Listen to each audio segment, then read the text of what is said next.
Hey everybody, I'm Sean Robinson. I'm Carson Grubaugh. Sorry for looking that way. Welcome to Living the Line. Today we have Our guest is here. He's in the building. yeah, I was staring at some amazing art by our guest, Matt LESNIEWSKI. Matt, so glad to have you back and so excited to be seeing some of this art from this new project. How are you Yeah, doing, thanks Matt? for having me on again. Oh yeah, our pleasure. So you are in the middle of a campaign right now. Is that correct? And will you tell us the name of your new book? Yep, it's Faceless in the Family. It's got about 2 weeks as of this recording left. It's fully funded, which is great, but would love to get more people on board. Yeah. Um, And yeah, you did this one through Zoop, is that right? yeah, yeah. Basically Kickstarter, but they do all the printing and fulfillment and all that stuff, which is if they weren't doing that, I don't think I'd be doing any crowdfunding because that's always been the thing that scared me away. It's I barely have enough time to do the actual art because I'm putting so much into it that all that other stuff has always scared me that um, I've seen pictures online of people, they have successful campaigns and they've got a whole palette in their garage and they have all these people that they hired to help. And I'm like, that looks like a nightmare. I can't handle that. So they handle all of that for you and they take a percentage. Yeah. So I'm like, you know what, that sounds like the deal that suits me. So Yeah. And you were originally going to do this with a publisher, is that correct? yeah, it was, long story short, I sent it to this publisher. They turned it down. Then an imprint at the same company, maybe a few months later, I got in contact with them. They liked it, signed an agreement, and then this whole year I've been under the belief that it's going to be coming out and I'll make money on it that way. I've just been devoting everything to this, no commissions, no anything, just blinders on this thing. And then maybe now it's been a month or two ago, I get an email saying, yeah, it's not happening anymore because the bigger company found out that they turned it down once, but it was later approved another way. So if other people find out that that method is doable, they'll try it, and we can't have that. So see ya. And so now I'm like, oh no, what am I going to do? And I was 3 chapters into it out of the 5. Oh wow. That's I'm more than halfway in. I have to continue this. So I just decided, you know what, doing it myself with the help of crowdfunding, Right. that seems like the best option as of right now. And then maybe a publisher later on to help spread it even more. Right. The Um, distribution end of it after the initial push. and potentially full colors just to give it a different, it's like a new edition of it. Sure. Yeah. Um, Yeah, but that's a maybe. I don't know. I'm just right now. It's just all about finishing this, and I'm on the 4th one now, in the middle of that. But it's kind of moving slower than ever because I'm spending so much energy doing the Zoop thing. I mean, like I said, they handle a lot of that stuff, but I'm still, I'm doing interviews, which I'm grateful for. I appreciate doing interviews, and I'm interacting. I'm posting. I'm coming up with different ways of saying the same thing, pretty much. Right. Yeah. And Hey, look at this. it's a weird position for a cartoonist to be in. I mean, how many cartoonists like decide that they're going to take a job where they draw all the time because they want to socialize, right? It's not. Yeah, I was just saying that yesterday to somebody else. Like in the beginning, I thought, this will suit me because my personality is, I'm not the best of people. I'm not, I don't hate people. I just, my skill set is drawing. Right. So let me go into that. put all my energy into that and just try to get good there. That's all that matters, and everything will work out. But more and more, I'm discovering that that's only a tiny piece of this job, Right. which it's still overall, I don't mind that. I know that it's, for me at least, it's better than like washing dishes or any of the other stuff I've done.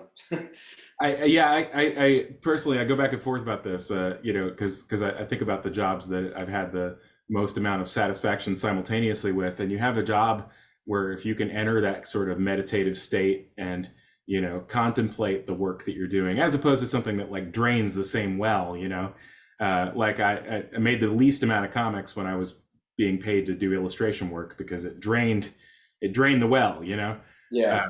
and the most amount of comics when I was doing a job that had nothing to do with art, But yeah, so how long have you been at this, Matt?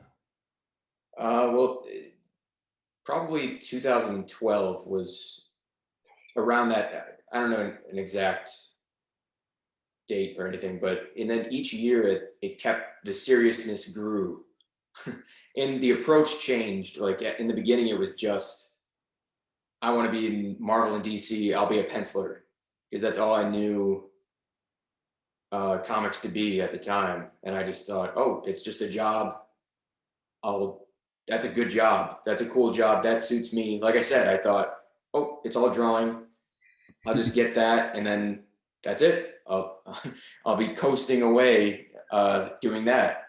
And I quickly realized that it's not that easy, and I found comics to be much more than that. And I, along the way, started just writing for myself and doing my own comics, and that's when I started getting people's attention more. Whereas the sending the samples, that got me nowhere.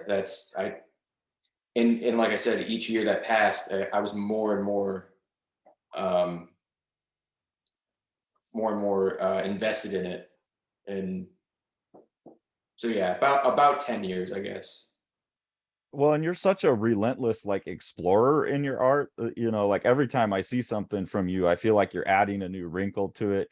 Or like on the commissions, especially, I'll see you really like, okay, I'm gonna try something I'm gonna put a strange texture on this one. And like that's one of the things I really appreciate about you is I get a sense that following your career, I'm always gonna be in for something new. And I can't imagine that going over too well in that like Marvel environment, DC environment anyways. Yeah, I don't know. I mean, there's still a part of me that would like to dabble in that, but now I'd say the ideal thing would mainly do my own thing, kind of like a Hellboy.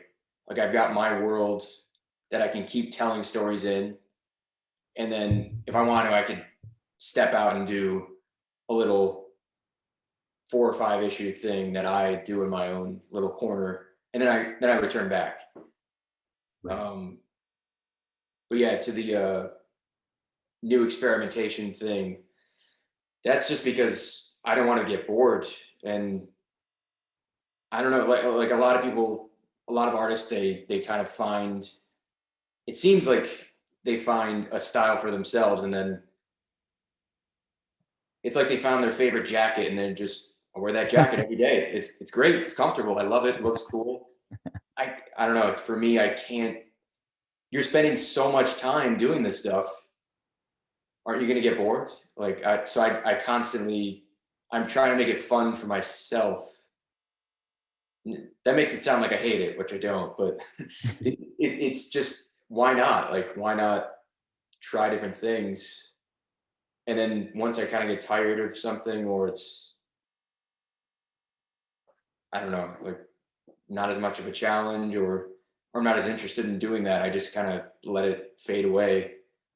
And that's part of why I actually enjoy doing the art part of it. That's the main drive for me.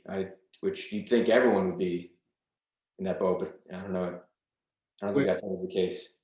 Now that you're writing things for yourself, do you find that you're kind of does the writer part of you specifically write things that the penciler and inker part of you will be gratified by?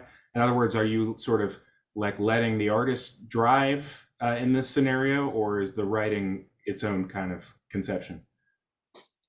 Um, it's kind of, yeah, I'm kind of doing that. It's the more that I go, I'm trying to just do what I actually want to do. As simple as that sounds, because in the beginning, you're being bombarded with all these rules, or all these rules of thumb. I guess I should say, like, kind of guidelines, and one of them is, oh, you have to know how to do everything, which there is some truth to that. Um, it benefits you to know how to do as much as you can, but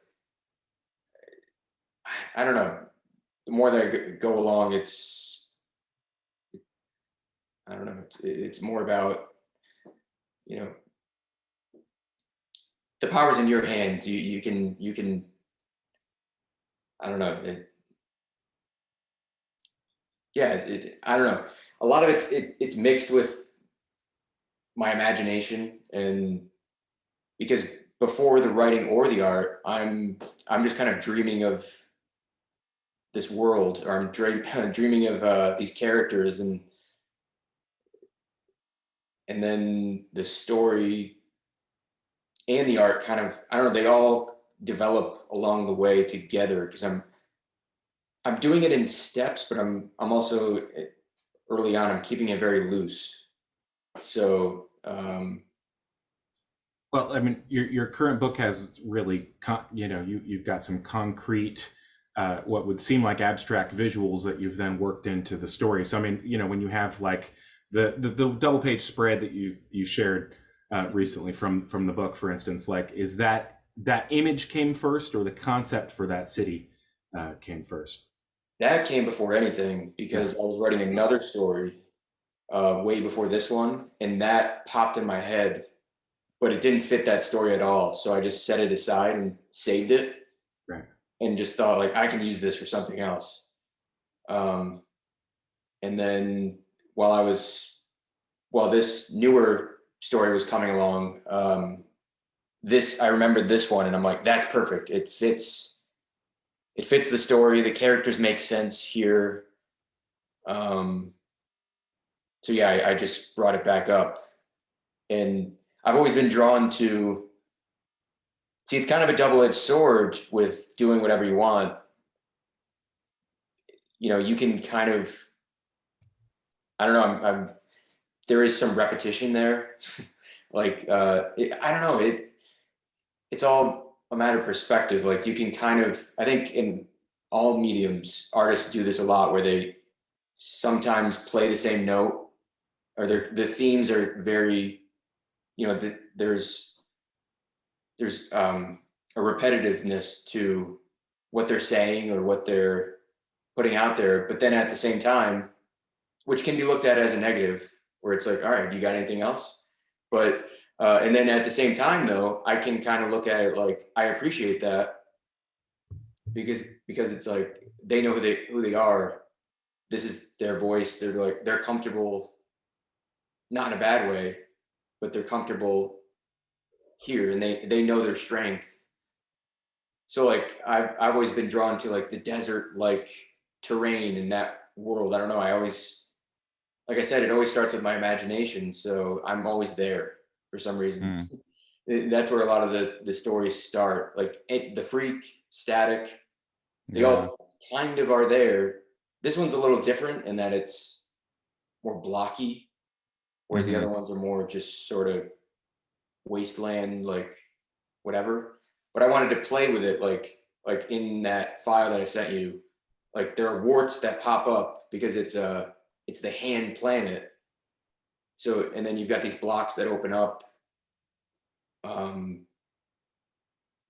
think if you scroll up a tiny bit, yep, just a little bit more. I don't want to give away too much, but I've shared most of this. okay. Yeah, you put a lot on Instagram, which Here Yeah, is that right this. there. So like in certain areas, they're like called clench zones where nobody should be walking, and like warts can just pop up. So you can see That's like, disgusting. yeah, you can see there's all those different blocks, and it's just earth being, you know, exploded up. And Yeah, that's part of one that of the is, visuals that I noticed, like especially this one here, just the abstract composition of all of these blocks, and then the different ways that you apply the cross hatching with, like, this kind of pattern versus the more programmatic one. But it's, or this where you have these big thick lines versus like the I don't know, like a shirt pattern or something. Um, that's one of the things I find so compelling about this, is like it all makes sense as a place, but it's also just kind of really fun abstraction. thanks. Yeah, that's an example of just kind of what I was saying, like doing what you want in your own way. Like I know that I like enjoy doing those different textures and the different ways of hatching, and that gives me full freedom to try that.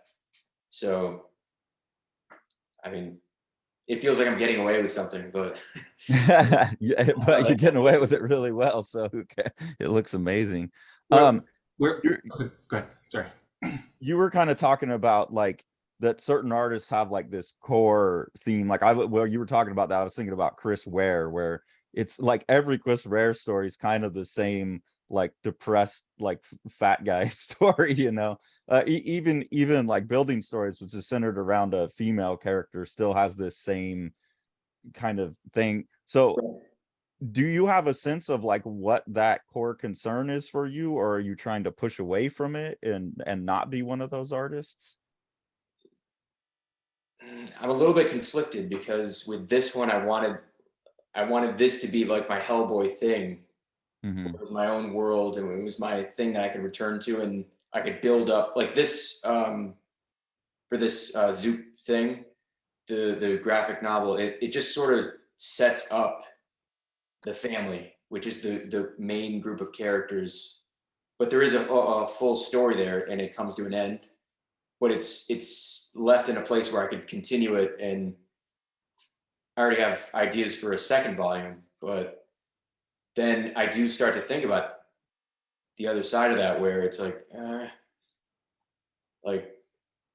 maybe I should, because some of the themes are, there's a similarity there. It's goes back to what I was saying, like, and I was even hesitant to I guess to do this at all, because there is so much of it that is kind of similar to stuff I've done before, story wise. And so, but then yeah, then a part of me goes, well, what's wrong with that? Like, who cares? And this is so much more developed. It's such a bigger world, bigger story. It's a longer story. There's just so much more there, that why not? Like, don't let that stop you. But then, as long as I'm aware that I'm treading on the possibility of uh, repeating myself too much, where nothing new is happening and it's like I've got nothing else, I don't feel like that's the case at all. So, plus, this world gives me so many opportunities to insert all these different ideas. So I feel like it's not, I'm not in danger of that. I'm just aware of it. So if anything, on the next thing, I'll probably intentionally just take a different turn.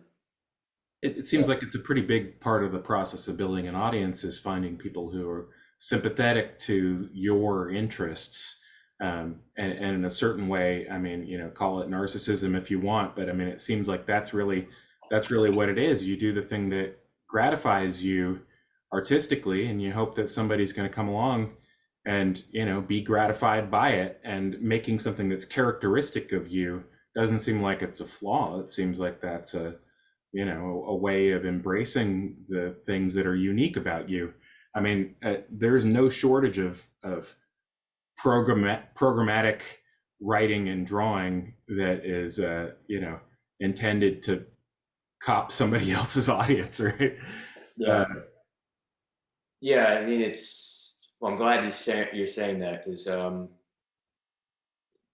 yeah, I guess it's just no one's even said this really. I mean, there's been little hints of it here and there, but more than anything, it's in my own head, and I'm just trying to be aware that, hey, don't, try not to. Are you doing the same thing here? No, no. If I'm being honest with myself, I don't think I am. There are similarities there, but it's just a continuation of me following my interests. And I was also saying this the other day in another interview that, like, as crazy as it sounds, I've yet to do a comic that I thought people liked. Like I've yet to like construct something that I'm like, all right, what are people gonna love? I'm just kind of making what I think is cool, and then maybe that's kind of stupid, but I'm just kind of hoping that it works out and people like it. But I don't know, that always seems like the authentic way of, like, you're being honest. Like, you're being like, hey, this is my thing. If you don't like it, then that's fine. But and so maybe that'll be the next thing. I'll actually try that. I don't know. Yeah, I send me your address and I'll get you a book in the mail. This is a really formative experience for me. The first time I picked up this book called How to Write Romance Novels, which I read in 2000. It was written in like 1987 or something.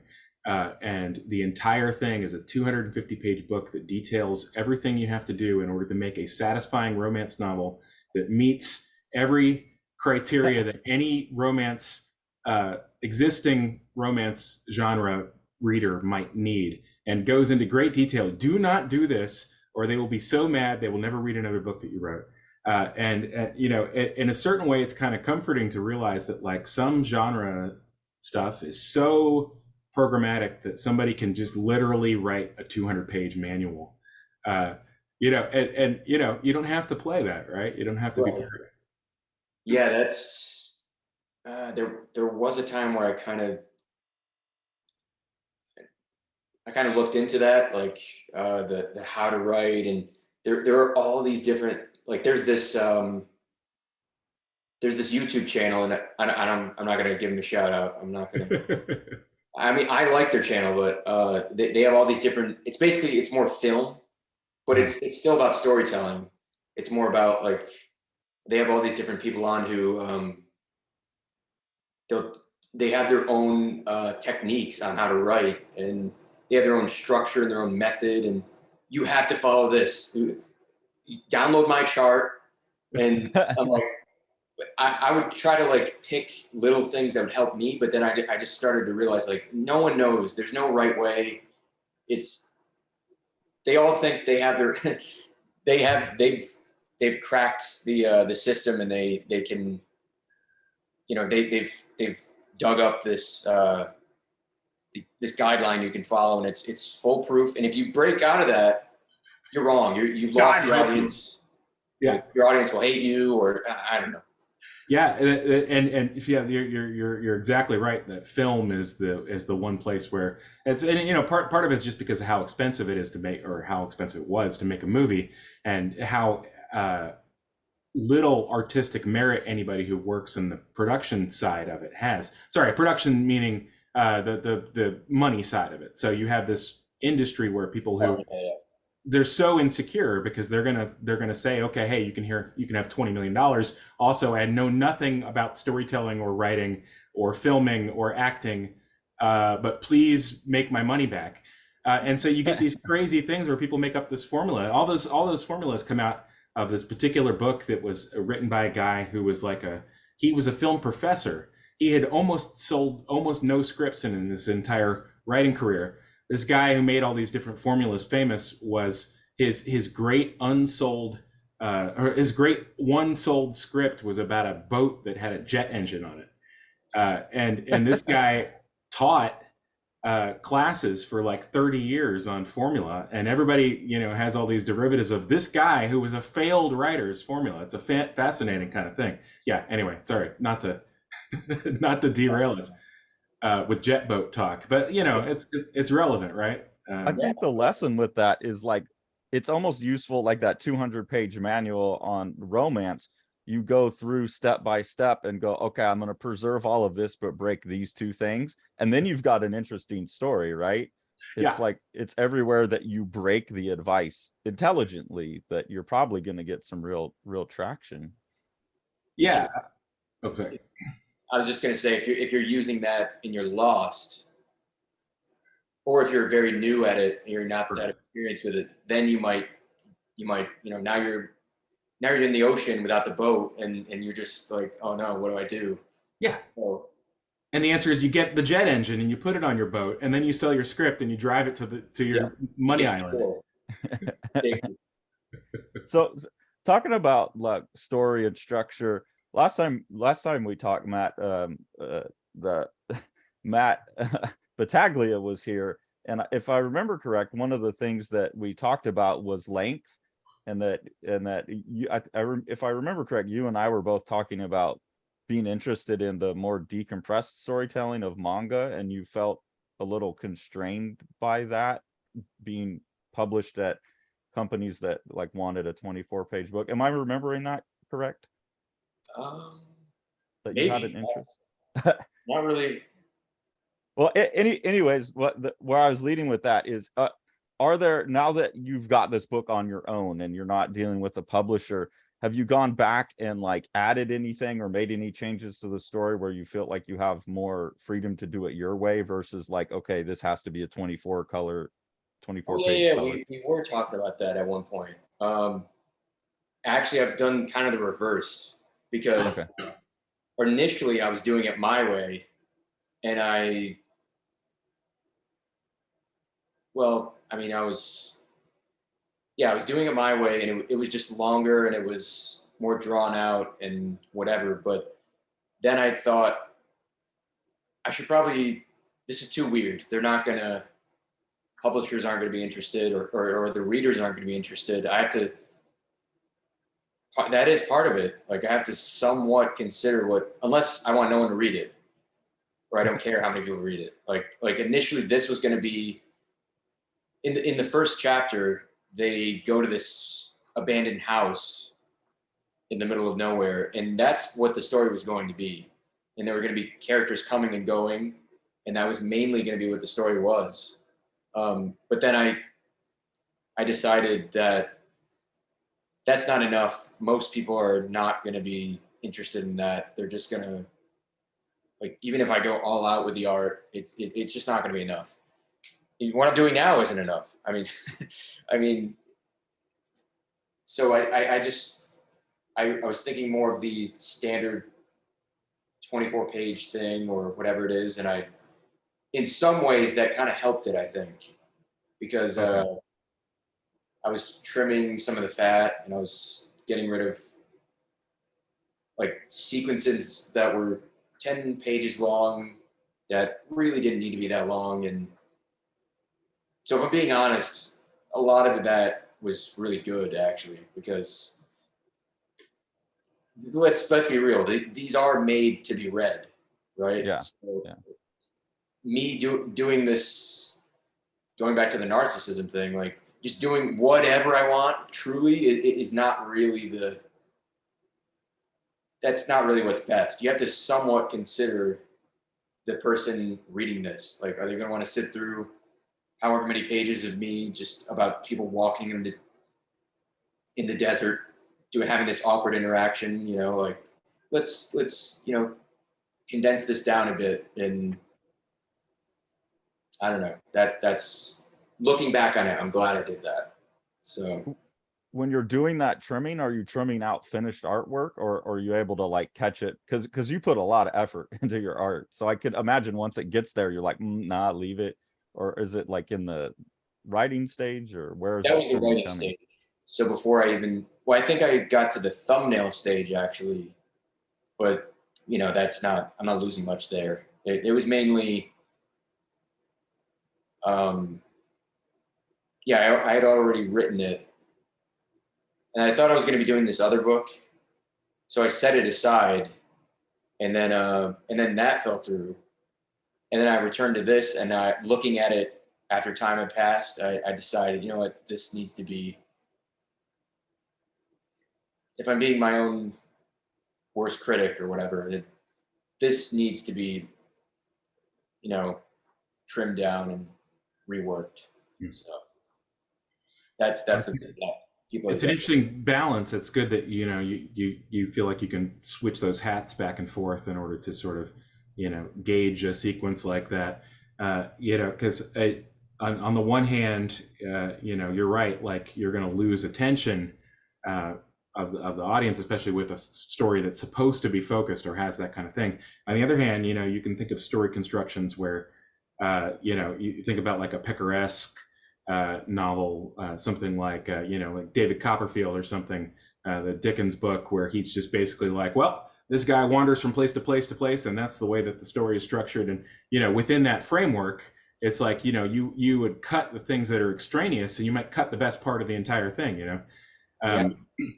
So but I mean, it's nice that you have control enough over your process that when you were going through the thumbnails, you realize this is a more focused story without this particular thing.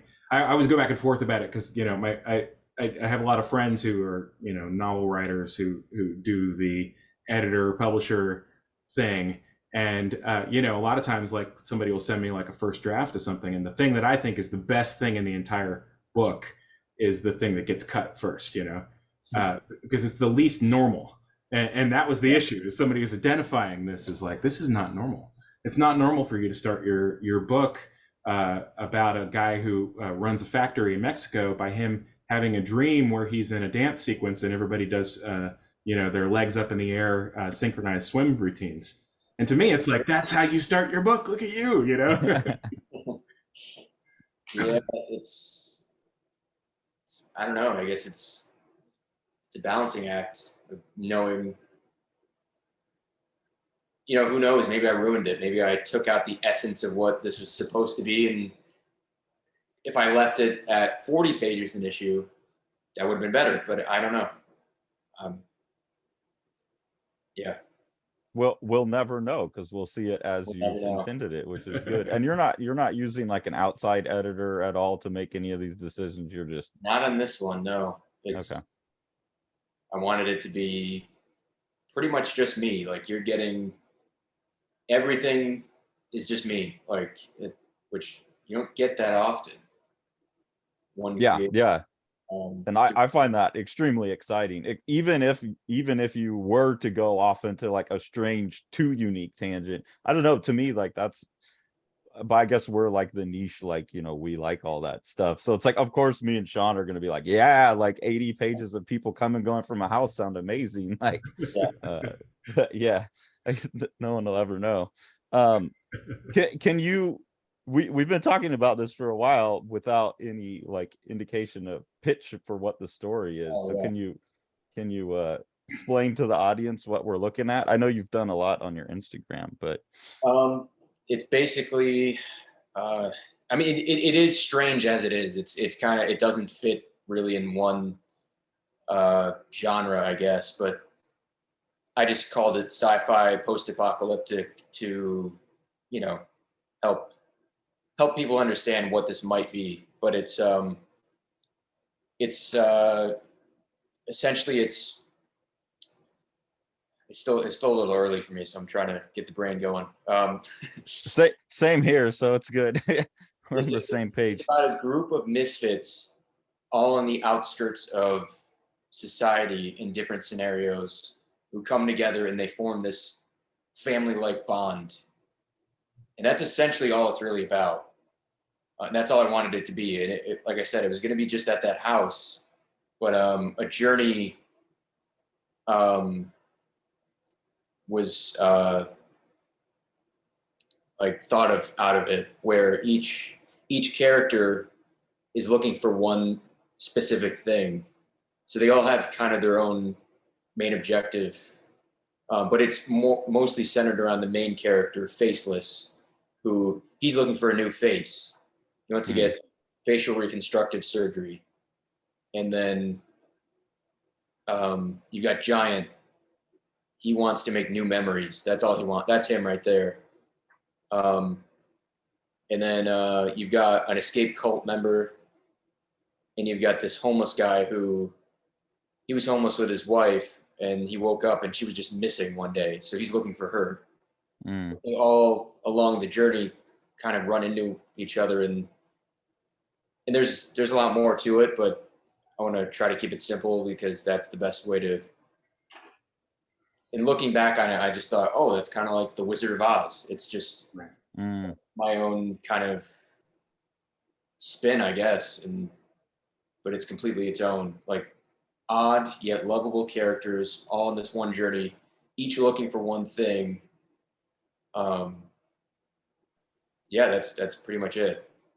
So it's like a quest, I guess, in a way.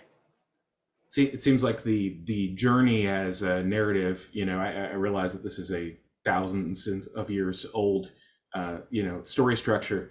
But it seems like the popularity of the journey as narrative has gotten even more popular as people have become more stationary. There's something about the urge to move that must be a sort of intrinsic part of us, and that we've sort of pushed down a little bit as our tendency to build things and milk things has taken over. Well, it actually starts with the main character.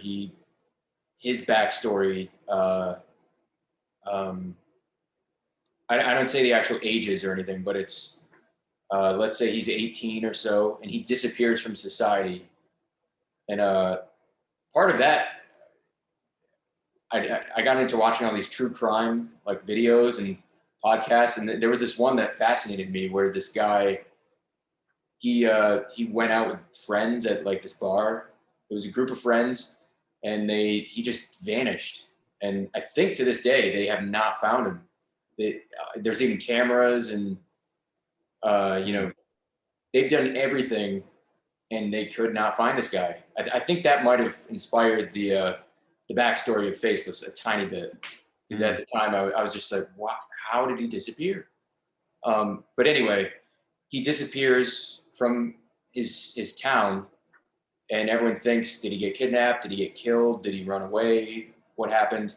Really, he was there the whole time, hidden in plain sight, and he joined this underground gang called the Carpal Tunnel Gang, going back to the hand theme, because he just didn't know how to be himself, so he became something else. But then he quickly realized, oh wow, I'm in a gang, this is bad too. So he left the gang, and he just spent 10 years hiding in the mouth of a fallen statue amongst the pipes, the plumbing of the city. But then one day he just had enough and decided, I'm done with this. If they find me, I'll go down with a fight. I have the training they taught me, but I'm gonna. Hey, you know what? I'll take one of these pipes. That works as a disguise and a helmet. I'll take another pipe. That's my weapon, and let's just see where this thing goes. And so that's kind of where it starts. Where did the name the Carpal Tunnel Gang come from? It's just yeah, that's a good question. I had, like I said, I had the planet first, and it's a hand thing. I'm like, oh, what do I play into that? I don't remember exactly where I got the idea, but I just. So nothing to do with a fear of what you're doing to your own hand with your artwork? No. Okay. This is actually clearly younger than us. Yeah, well, I mean, as an old man who now has abused his arm doing similar art, but nowhere near as much of it.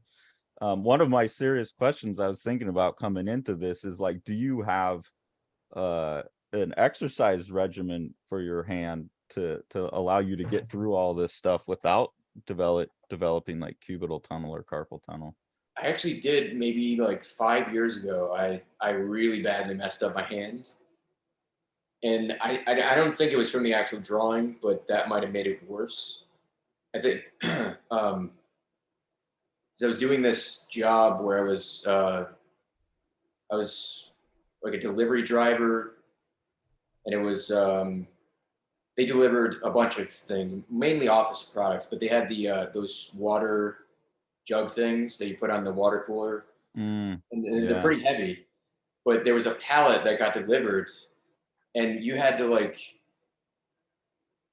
pull it up this hill into the warehouse, little tiny warehouse thing, and it was so heavy, and I wasn't able to pull it myself, and this other guy came running up, and he was like just yarning on it, and like I remember hurting my hand, and ever since that, there was like a month or two where my hand was just ruined, and I had to wear the brace, Mm. and I think that's all it was, because ever since then I never really. I mean, I'll have like little in my wrist sometimes, and I'll just take a break. I'll just stop.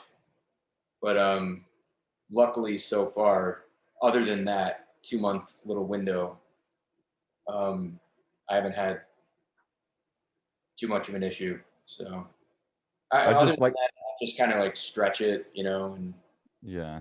try to be easy. I'm very protective of it, especially since that. Like, if I can't, or if I'm carrying bags of heavy stuff, I'll just try to use the other hand. This is the moneymaker. I have Yeah. I I need to protect this. This is particularly important to me because like I went bowling for last Friday. Oh, Carson. Oh No, no. it was a mandatory work event. Like that was our mandatory professional development, was to go hang out and have fun and bowl together, which was great. But I got 1.5 rounds of bowling, and my arm and my hand like hurt so bad, like because like Yeah, it's the worst. to twist your hand like straight enough to throw the ball, like it's hard for me to activate that Yeah. tendon now and hold it straight. And so that was really foregrounded in my mind, is like, God, I've done enough damage. Were you scared going into it? Like this might cause some damage. No. What I was thinking about going into it is I'm going to intentionally try and throw my back out or something, because it's a work event. And so I want to get like workman's comp. So that was just like a joke. But no, I wasn't particularly worried about my wrist. It was only once that we started going, I realized like, damn, okay. Woo.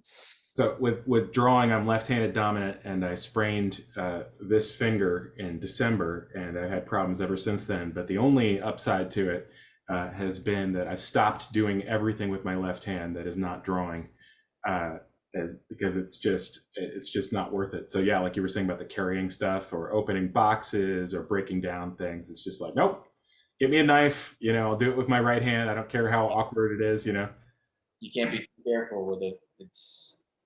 I mean, you only get one. Right. Yeah. You start getting to that age, which for me was like 40, when all of a sudden you realize all the injuries that you had before are still there. Like the temperature changes, and you're like, oh, there it is. That is frightening. Well, start doing your extensor exercises now and get the top of that arm. Because that's the thing I wish I had done. I don't know. That's why I had to ask, though. It's like, okay, I wonder if he's got a routine or not. I'm thinking moving forward, I might have to. I've been thinking about maybe reinventing and doing something a lot more simple, because it just doesn't make sense to be pouring all this energy into it. There's a reason not many people do it. It just doesn't. I'm still working on it. And I started the beginning of the year. I don't know. I've been thinking about like, like I said, I do enjoy it, but I don't know. It's a little insane, like, to be putting that much into a page. It's just, why? Like, Yeah. It seems like you can probably let the skills that you developed pay dividends on the next project, and sort of be more selective about how you pour it in and everything. We come back to Cerebus a lot because, both Carson and I have worked with Dave Sim for a long time, but I doing the Cerebus remasters book by book, I've watched their pacing, and now I sort of have this mentally in my head. I know who drew what. Dave drew this, and Gerhard drew this, and you can see the way that they pace it. And they were just like, oh, Gerhard's going to have a double page spread that's going to be just him. He's going to draw 50 buildings, and 2 of them are going to be on fire. And so he's not going to do anything for like 15 pages leading up to that. And you see these like super intense figurative pages that have minimal backgrounds. And then he hits the double page spread, and then you can see him pacing it out differently from that, I mean, it makes sense with the monthly routine, but I feel like, that's something that a lot of people could sort of the crazy mark makers could benefit from a little bit. I feel like that might be the next step in the evolution. Like, I feel like there is a finesse to that. There's a way to find the balance. Where I was doing that a little bit before this, and I lost my way with that. I delved way back into, just the insanity of what I'm doing. But that's not really, overall, I feel like, yeah, like you're saying, it's better to be able to, you shouldn't be doing a guitar solo at all times. Like, That's you need a balance there. It makes more sense to do that. So I don't know, man. Every now and then I like putting on like just a prog god guitar album and just like so to me I'm like, yeah, don't lay back on it at all. But I could see how like developing, I think what allowed Dave and Gerhard as a team, but I think it was primarily Dave as a designer. I think he became such a good designer that he could get away with like, okay, we're just going to have a page of like black, like the time saver, the black background or whatever. And I could see that because I know last time we talked too, you said kind of every book you add like, okay, I'm adding like texture now, but I haven't got lighting, and now I've got lighting and texture, and like maybe that's the next thing is that, okay, now this like more design like, oh, I mean your compositions are already amazingly designed, but like that visual sense of pacing, like yeah, starkness versus detailed, that would make I'm sense. gonna have to, honestly, because it just, this isn't sustainable. It just doesn't make sense. Like I said, it's I've gone way too far in one direction with it, and I kind of have to, or at least in my own mind, that's what I've done. It's, Will you still find it gratifying, or is this like what's gratifying to you? well, that I would have to find a way to find it. I'd have to find a way to come up with a new version of what I'm doing, and that I'm still proud of, and I can still, I don't know, just part of it is I have a hard time not doing my best, I guess. Like, I have a hard time. That's part, but that's, I don't know. It's like, I have a hard time, going, all right, now I'm gonna, like, if I ever look back and go, oh, I could have done more. This could have been better, or there's another way in my mind that I'm seeing this, but I wasn't able to, I didn't do it. I'm going to regret that. But now my mind is changing on that, where it's not everything needs to be, people are aware of what you're capable of. It's not about that. It's about kind of what I was going back to what I was saying with the story. Okay, you want to do it this way, where it's this long, drawn out thing, but it's not about that. It's about the end product, the end, finished thing. What's best for that? And it might be better to pull back some of those punches. If we take your guitar solo analogy again, I mean, it's sort of the difference between somebody like Yahweh Malmsteen, who just steamrollers and everything is at all times as fast and complex as it can possibly be. and somebody like, Jeff Baxter, or so somebody like, you think of like a really tasteful Steely Dan solo that has like moments that have that complexity, but then they'll just hang on something for a little bit, or give it space. Somebody who approaches something where there's an arc to the entire thing.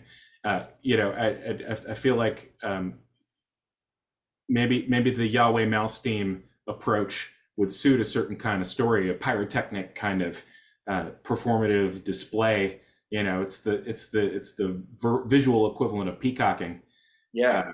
Where you got the feathers out at all times. It's a weakness. It's not a strength. It comes off like, wow, look what I can do. But you're at all times, you're feeling the need to, but part of it is like a compulsion. It's not even really a choice. I'll be in the middle of it, and then I'll look back and like, why did I just do that? Why did I just spend 6 hours on a panel that no one's gonna think twice about?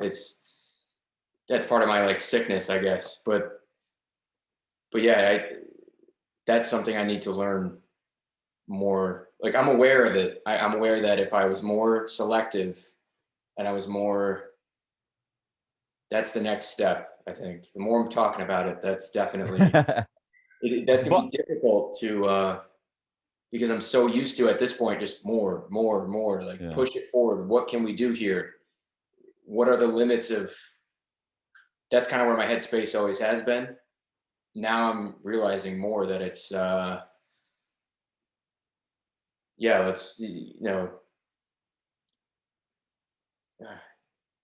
it's just better to take your moments, and then when you really do go all out, it's going to sing more, because it's like, oh wow, here's this, like, okay. Right. Yeah. As an obsessive mark maker myself, though, I get the compulsive part of it, that it's not showing off. That's why I was kind of wondering, like, there seems to be so much self-satisfaction in it. Like, as someone who enjoys doing it, when I look at your stuff too, I see the same thing of like how excited I would be to just sit there and like crosshatch and stipple endlessly, and like just the space that I get into listening to music or having a TV show, or on like how enjoyable that is. And that's the same battle that I have of like, okay, the contour lines are enough, it doesn't need shading. And I'm like, no, but it's like fun to shade. And like, yeah, how I've been struggling with that in my own work too. One thing that I've been trying is not giving myself line at all, and just working with shape, like shape only. I was actually recently doing the same thing, where I would, because the way my process is now, I'll just do kind of a light outline. It's almost like a second pencil, and then I'll put in those textures, and the last thing I'll do is outline or that kind of thing. But I've been playing with that more, where you don't always need to put that in there. It's enough to stop there. So yeah. Well, and I remember last time we talked, you described that process, and I was like, oh, that's genius, because it lets you put all the grays, and then you know how to spot the blacks relative afterwards. But I can see also how that process is like, you have to build towards the black, so you're always spending time in the grays. Whereas if you flip it, then it's like, okay, now boom, there's the image, and if I need some gray, I'll put it in or not. I know, Sean, that's how you tend to work, whereas I'm very much the opposite. Well, it's because I found that I would use too much time on texture and value, and then cover it up with a sensible application of black after, and so reversing it makes me work more efficiently, even though it's like not as good at first. Like, after I put in the first blacks, it's like, oh, this is a bunch of garbage, but then I put in a little bit of the gray, and I'm like, oh, okay, there we go. So it just made, it's just like trial and error for me. But I've had to relearn all this, because essentially I didn't draw comics for many years, as I was doing all these other drawing things, and so now I don't have the techniques that I had before. It's been a relearning process to sort of retrain myself. Like, what did I do before? to get this particular thing and have it be efficient. So, you know, well, we'll see. That could be good, because then you're figuring out who you are now and what works best right now, and don't worry about trying to just pick up what you're doing before, and you know, like. Yeah, the issue was trying to finish a story that I had already drawn 220 pages of Oh, prior.